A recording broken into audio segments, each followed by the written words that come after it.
എല്ലാവർക്കും നമസ്കാരം. കുറേ നാളുകളായി എൻ്റെ ഒരു ആഗ്രഹമായിരുന്നു ചുട്ടരച്ച ചമ്മന്തി വെച്ച് ചോറ് കഴിക്കണമെന്ന്. അത് ആഗ്രഹിക്കാത്ത നമ്മുടെ മലയാളികളായിട്ടുള്ള ആരെങ്കിലും ഉണ്ടോ? അതും പ്രത്യേകിച്ച് നാട്ടിൽ നിന്ന് വന്നവർ. അപ്പം ഇതേ ആഗ്രഹം തന്നെയാണ് ഞാൻ ജോലി ചെയ്യുന്ന സ്ഥലത്തും എൻ്റെ കൂട്ടുകാർ പറഞ്ഞു, ചേച്ചി ഞങ്ങൾക്കും ഭയങ്കര ആഗ്രഹമാണ് ഒരു ചമ്മന്തി കഴിക്കാൻ. അപ്പം ഞാൻ വിചാരിച്ചു എന്തായാലും ചുട്ടരച്ചത്, അതും നമ്മുടെ കല്ലിലുണ്ടാക്കിയ ചമ്മന്തി, കല്ലിലരയ്ക്കുന്ന ചമ്മന്തി ഇഷ്ടമല്ലേ? നമുക്കൊന്ന് ട്രൈ ചെയ്താലോ?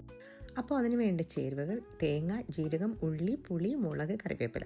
തേങ്ങ ചിരുകിയെടുത്ത് മുളക് നന്നായിട്ടൊന്ന് വറുത്തെടുത്തു ചുടുന്നതിന് പകരം. പിന്നെ വീട്ടിൽ തന്നെ കറിവേപ്പില നടന്ന് കൊണ്ടുവന്ന് വിളയിച്ചെടുത്തതാണ്. അതെല്ലാം കൂട്ടി അരച്ച് നമ്മുടെ നാട്ടിൽ ആ പഴയ ഓർമ്മ, അമ്മയൊക്കെ നമുക്കിങ്ങനെ തന്നയക്കുന്ന മിക്സിയൊന്നും ഇല്ലാത്ത സമയത്തിന് കണ്ടിലെ ഉരുട്ടിയെടുത്ത് അതൊന്ന് വായിലോട്ട് വെച്ച് ഒന്ന് ടേസ്റ്റ്, എന്ത് ടേസ്റ്റാണ്. അപ്പോൾ ഞാൻ എൻ്റെ കൂട്ടുകാർക്ക് സ്നേഹത്തോടെ ഒരു പൊതിയും ഞാനും